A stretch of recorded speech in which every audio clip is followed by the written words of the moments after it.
here we are today. So we're talking about taking risks in times of uncertainty. So I want to start with a somewhat personal story. When I was 8 years old, my family won the lottery, which is crazy, but not that kind of lottery, I wish.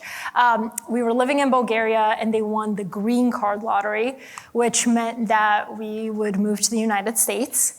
And we did that, and we were all very excited, except for the fact that we had no money, no English, and no safety net. And I remember, even as a kid, I could sense just how unsettling uncertainty felt. So I was like, I got a solution for that. I'm gonna spend the rest of my life trying to avoid risk. So I always wanted to be a journalist, so I was like, okay, well, I wanna end up in a nice, safe job at a media organization, which sounds like an oxymoron, because it is. But I was like, the best path to do that is to kind of check all the right boxes. So I wrote for my high school newspaper, then I went to the University of Georgia, and I became editor-in-chief of that newspaper. And then anybody from Georgia here? Oh, nice. Wow, cool. And then while I was in college, I interned at CNN and USA Today. I want to tell you that I graduated with a full-time job, and no, I was unemployed, moved back to my mom's couch. It was great. But anyway, after that, it was kind of winding, but I ultimately ended up at my dream job at a safe, nice media organization, which was Fortune magazine. I became a tech reporter.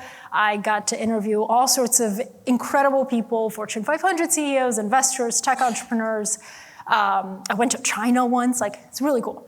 But most importantly of all, I had the 401k, I had the health insurance, I had the PTO. My parents were like, man, and I was like, I know, safety.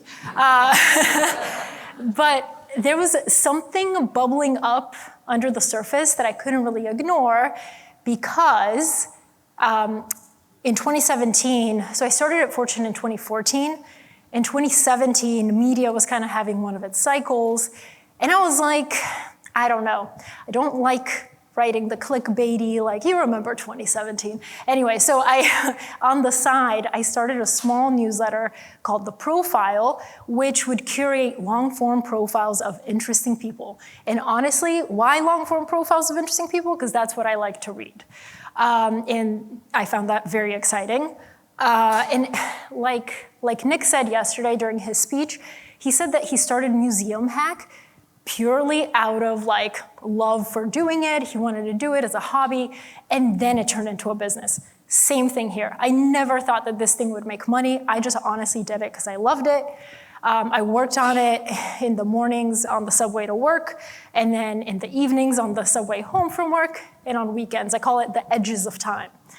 So in 2020, after 3 years of doing this every week, I was like, what would happen if I put 100% of my energy into the profile? Because while working at Fortune, there's kind of a conflict. You can't do original work and interview people for another media entity, and this would count as that. So I was like, yeah, but that's crazy. I would never leave Fortune. So I kept going back and forth on my decision. This is January 1st, 2020.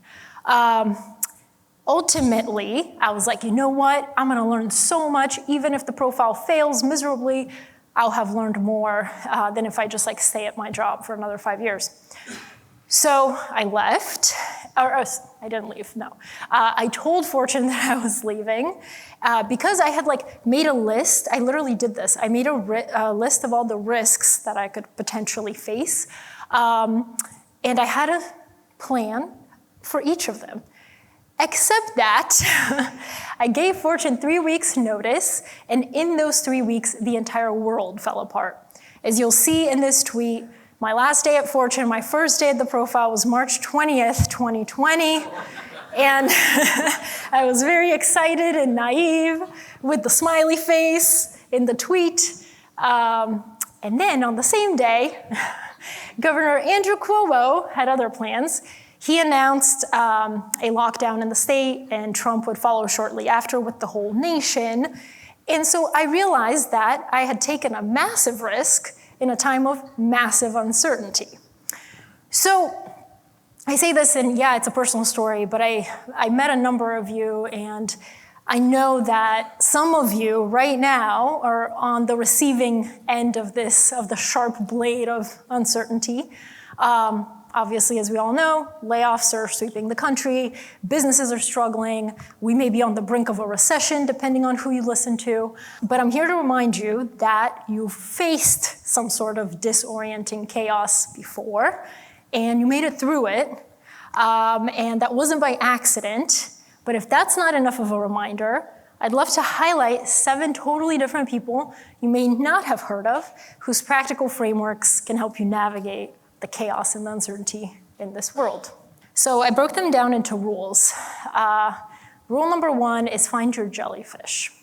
Since Diana Nyad was in her early 20s in 1978, she had this dream, a dream I have never had, of swimming from Cuba to Florida in open water with no shark tank. She says that she felt most alive in the water. She was a swimmer growing up.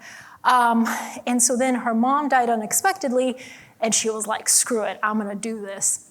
So she decided, she publicly said this was her goal, and experts questioned whether it was even possible for humans to swim so long and so far in open water. The uncertainty principle, which is apparently a thing, had an estimated of like 1.3% chance in 1,000 attempts of success or something like that. So she decided to try it at age 28, and that was her first attempt, and her attempts would span decades. The first time that she tried, she had to stop due to really strong winds. The second time she tried, she stopped after 29 hours. Like, damn, like you're so close, but not really. She stopped after 29 hours when she had an asthma flare-up. And then the third and fourth attempts, she got stung multiple times by jellyfish on her face and eyes. But it wasn't any regular jellyfish, it was box jellyfish, which I learned recently is the most poisonous creature on Earth. It has a lot of venom. She described the sensation as otherworldly science fiction pain and feeling like your body had been dipped in hot burning wax oil. And Diana almost died that night, but that didn't stop her because 1 year later in 2013, she is now 64 years old, guys. Like she started at 28, her 5th attempt, she's 64. She got back in the water, but this time she had everything with her that she had during those other 4 times, except there was one small addition. She had a full face silicone mask to protect her from box jellyfish. So on the 5th attempt, she dove back in the water. And after swimming 110 miles for 53 hours in open water, she became the first person ever to swim from Cuba to Florida without the assistance of a shark tank. Shark cage. There's no shark tanks. So the lesson here is that sometimes you have to fail in public time and time and time again, and literally get stung in the face by some sort of jellyfish to know exactly how to identify and prepare and iterate for the next risk. And she reminds us that failure is not really a dead end, but not learning from it is. And the faster that you identify the jellyfish risk in your life, the faster you can take measures to account for it on your next attempt. And I know that some of you, this right now, maybe the first time that you're dealing with some career uncertainty, but Diana's mantra when she got in the water the 5th time was find a way. And she says that none of us get through life without heartache, without turmoil, without some sort of hardship. So if you've just gotten stung in the face by some sort of, life on the path to your goal, just remember her words, which is that there's always a way. You just need to put your jellyfish mask and find it. Rule number 2, search for the higher dimension. So Amaryllis Fox, when she was a child, her dad taught her a really interesting lesson about empathy and negotiation. Her and her brother were sitting across from each other at the dinner table, and her dad held up this object and asked her what shape she saw. And she said it was a triangle, obviously. And then she asked her brother, and he said it was a square. And so then their dad lifted the block to reveal that it was actually a pyramid. And he used this to teach them this lesson. He said, you were both so sure of what you saw that slowly you would have begun to believe that the other person was either very stupid and ill-informed or malicious and lying because you're so sure of what you saw unless you have the discipline to always search for the higher dimension, for the pyramid. So Amaryllis carried this lesson into one of the most fascinating careers I've ever heard of. At age 21, she was recruited into the CIA. By age 22, she became one of the youngest female officers assigned to non-official cover, which means she conducted operations abroad, but had no diplomatic protections as part of the most top secret unit of the CIA. This is, by the way, this is her memoir, Wild Stories. She was assigned to operations around counterterrorism in the Middle East and Asia. And basically her job was, in a nutshell, like predict terrorist attacks before they happen. And if they happen, it's your fault. So her work required her to meet with all sorts of like really dangerous arms dealers and people who wanted to see Americans dead. But she had to put all of that aside while she was negotiating with them across the table. Because she understood that to extract information, she had to first humanize her counterpart, not as an arms dealer, but for example, in the book, she talks about how there was an arms dealer she was talking to. He seemed like this like really rough guy, but then they kind of talked about being parents, and they talked about their kids having allergies, and they bonded over that. So to better negotiate with her counterpart, she had to walk around the table and see the pyramid from his perspective.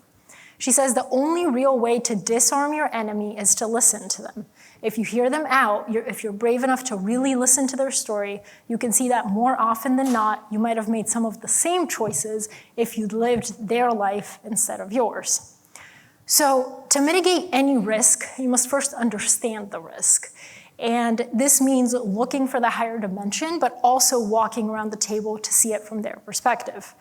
And in a room with hundreds of people with different perspectives, there are people here who could help you with your next opportunity, your next endeavor, even coming up with like a really solid idea.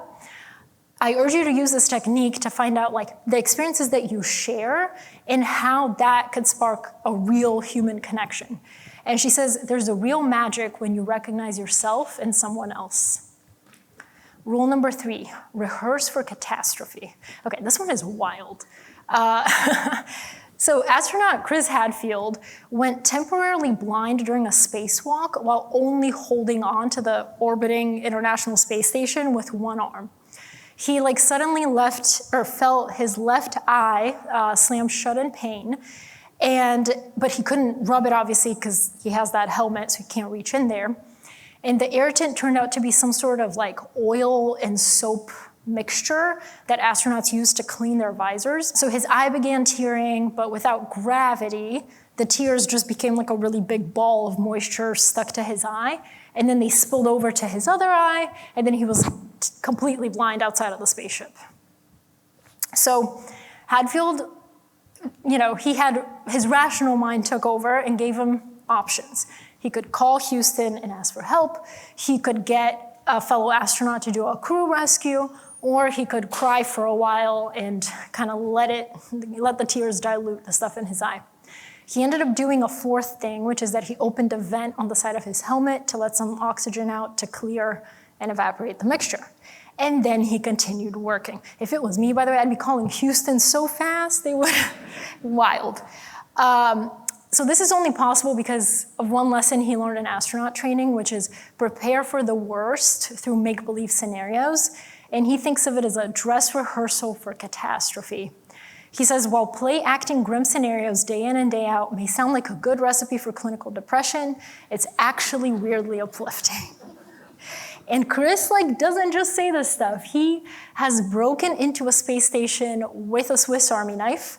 He has disposed of a live snake while piloting a plane, and he figured out how to fix an ammonia leak on the ISS. So he's pretty valuable.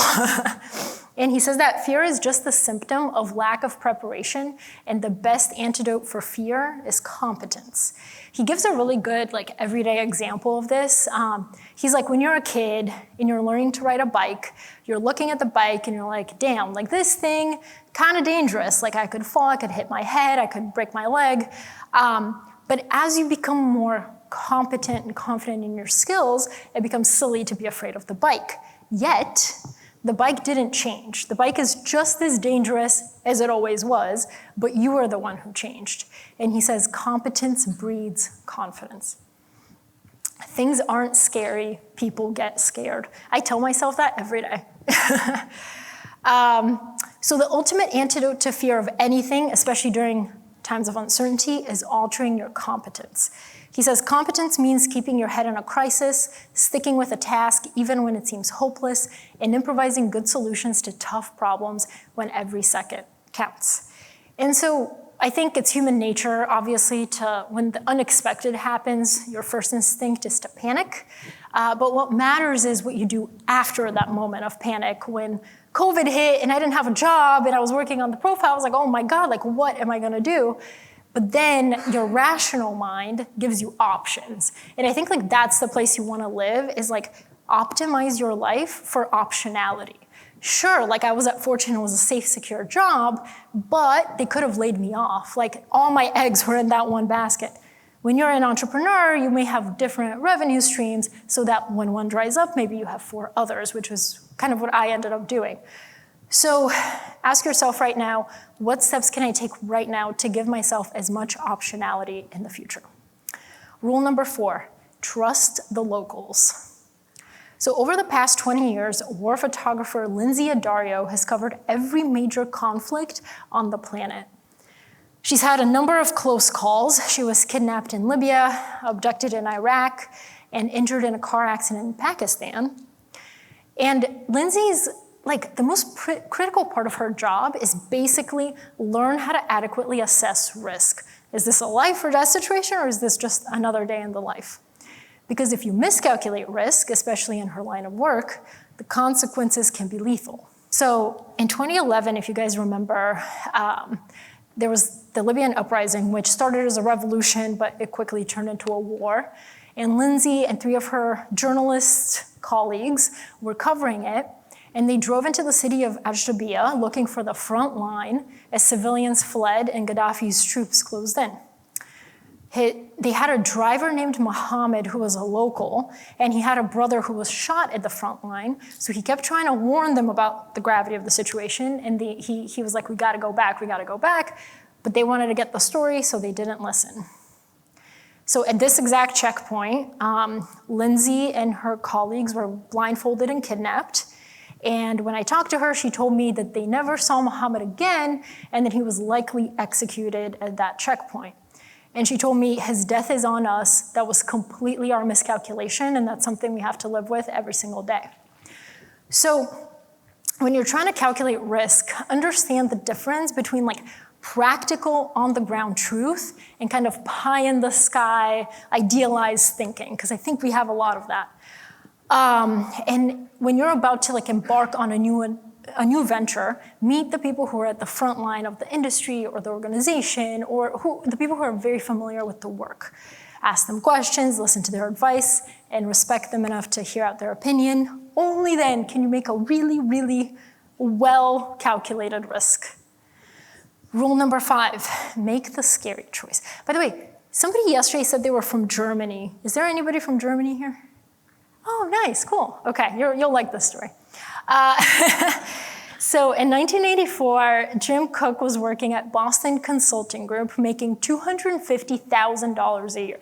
I looked this up because I was like, what's $250K in 1984 in today's dollars? Almost $1 million a year. So a well-paying job. So he was rummaging through the family attic one day when he found his great-great-grandfather's beer recipe. And the Cooks, his family, his ancestors, came to the US in the 1840s from Germany, and the eldest son in each generation had run a brewery. So it was in the family, except Jim. He would break the family tradition and do something different, hence BCG. But in his mid-30s, he got bored with consulting and began wondering what it'd be like to start his own brewery using his great-great-grandfather's recipe. But to do that, he had to do something crazy. He had to leave BCG and give up that salary. So when he told his dad about his idea, his dad said, "This is about the dumbest effing idea I've ever heard," which fair. So if you're Germany, you know this joke. So Jim knew it sounded crazy, but like in the 80s and 90s, there was this joke that Europeans would make often that American beers had no flavor and they tasted like water. So Jim wanted to change that, but he had to make a choice. Does he stay at BCG or does he start a beer company with no money and no experience? So he was obviously terrified to make the wrong decision, so he started thinking of two words, scary and dangerous. So leaving BCG would be the scariest decision of his life. He had to tell his boss, he had to tell his wife, he had a mortgage and a house. That's really scary. But staying at BCG would be the most dangerous decision because he wasn't happy and he would live a life of regrets and then be on his deathbed and be like, damn, I wonder what would happen if I started that brewery. So there are plenty of things in life that are scary and not dangerous, but not dangerous and vice versa. So he ended up taking the risk, leaving his job, and founding Samuel Adams Beer. So ask yourself right now, am I putting off the decision simply because it's short-term scary? Because if you don't make the short-term scary decision that's temporary, you might risk staying in a dangerous situation for a long time. Rule number 6, develop a podium mentality. So Yusra and Sarah Mardini grew up in Syria with their father training them to become Olympic swimmers. But their dreams were quickly shattered when Syria erupted into a civil war. How many of you guys have seen the Netflix film, The Swimmers? Oh, okay, good, okay, great. So the two sisters decided to flee to safety as refugees in Germany. And as they fled, they found themselves in a small rubber raft in hopes of crossing the sea to safety. But 15 minutes in, the motor stalled, so water started filling the boat, and passengers started throwing their belongings to make it lighter, and someone yelled out we need people to get off the boat to prevent it from sinking. Except there was one problem. Most people on the boat didn't know how to swim, but then you have these two girls who are training for the Olympics. So Sarah jumped first, and then Yusra jumped next, and for 3.5 hours, the Mardini sisters swam alongside the boat until everyone reached the shores of Greece. They ultimately ended up in a refugee camp in Berlin, and there they had a singular goal, which was find a swimming club. And Yusra and Sarah both began training with a coach named Sven, who saw their potential, and he helped them gain muscle, speed, confidence, and prepare for the Olympics. So only Yusra continued training with him until she qualified for the 2016 Rio Olympics as part of the first ever refugee Olympic team. And then she qualified again in 2020 to swim for Syria, but she chose to represent the refugee team once again. And in the Netflix film I just mentioned, there's a scene where Yusra is at the Olympics and she's talking with her sister Sarah, in which Sarah encourages her to look back on her life and play a mental movie of all the risky and chaotic moments she overcame that led her to this moment right here. I'm sure you've heard of athletes doing visualization exercises. They're I visualize myself winning the race and winning the gold medal. This is a little different. This is going back in time and seeing yourself all the things you had to overcome to be here. I actually interviewed Carolyn Joyce, who's also an Olympic swimmer, and she told me she does the same thing. It's called the mental movie visualization or something. So Yusra, remembered I escaped a civil war, I swam in open water to make it here, I traveled through Europe to make it to Germany. All these things gave her confidence in that one moment that she deserved to be there. So in the highest pressure moments, it helps to remember the why behind your actions, and it helps to play a mental movie of all those really hard times you had to overcome for you to get here today. And this is a great reminder that whenever you face something that you think is a risk or some sort of hardship, remember just how many previous risks that you thought were really crazy that you encountered and you survived before coming across this one. And I was thinking about this today, you are not in this room randomly. You're here because you have something to share that people can learn from, and it's your past experiences, the really, really good and the really, really bad, that led you to be here among all these wildly impressive participants. So no matter where you are in your journey right now, take the time to play that mental movie. And rule number 7, bet on yourself. Okay, this is a crazy story. So as a child growing up in Cameroon, Francis Ngannou endured a level of poverty that few of us can probably imagine. After his parents got divorced, he moved to his grandmother's 1-room brick house with his mom and 4 siblings. And at age 9, he got a job digging sand mines for $1.90 per day. And he daydreamed of making it to America and becoming a world-famous boxer. He was so obsessed with it that he gave himself a nickname called American Boy. And he's really interesting because he was even though he was a teenager and all his friends were drinking beer and doing all this stuff, smoking cigarettes, he was because I aspired to be a professional boxer, I already began acting like a professional boxer. So he never did any of that stuff because he was I was living as my aspirational self. So this is American Boy. So even though he was a dreamer, Francis says that he was realistic about the fact that he couldn't become a world champion in boxing by staying in Cameroon and training there. So at age 25, he sold all of his belongings and he set off for Morocco, the first leg of a very winding journey to America. But in his mind, he was if I can make it from Morocco to Europe, once I'm in Europe, it'll be easier to get to the US. So he traveled 3,000 miles across the Sahara Desert from Cameroon to Nigeria, Nigeria to Niger, Niger to Algeria, and Algeria to Morocco. Shockingly, this wasn't the hardest part of his journey. The hardest part was this small little space. It took him 14 months to make it from Morocco to Spain, and that's an endeavor he describes as a hell of a journey. That's because he attempted to float in a raft full of people to a Spanish island off the coast of Morocco where he could call the Red Cross and seek asylum. But Moroccan authorities had pulled him out of the water 6 separate times, and they're brutal. They would drop you back in the middle of the desert, find a way, or lock him in a Moroccan jail. And he got through this by asking, what do I have to lose? In 2013, Francis, who is now 26 years old, finally made it to Spain, and he spent time at an immigration detention center in Spain, but he didn't care because asylum was basically guaranteed. He ultimately made it to the US and became the MMA heavyweight champion of the world in a sport he didn't even know existed 9 years prior. He didn't know what MMA was. So I tell this story because Francis did what all successful people do. They bet on themselves. And he's been very vocal that the title of UFC champion does not define him. He told me that there's a bunch of people who have been that title before him and a bunch of people who will be after him. So when I asked him what does define him, he told me, I think I just have the DNA of betting on myself. If you look at the story of my life, it's about betting on myself.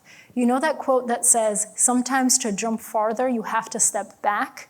I know that you have to start over sometimes, which is very hard for people. Even very talented people, they don't have the audacity, they don't have that courage to start over.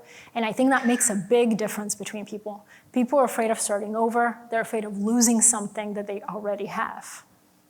So from him, I learned one big thing, which is that he gives himself permission to fail because he knows that he has the skills to course correct. And he says, I know that if I fail, I can start over and over and over and over. I have that skills and you can take everything from me, but you cannot take that.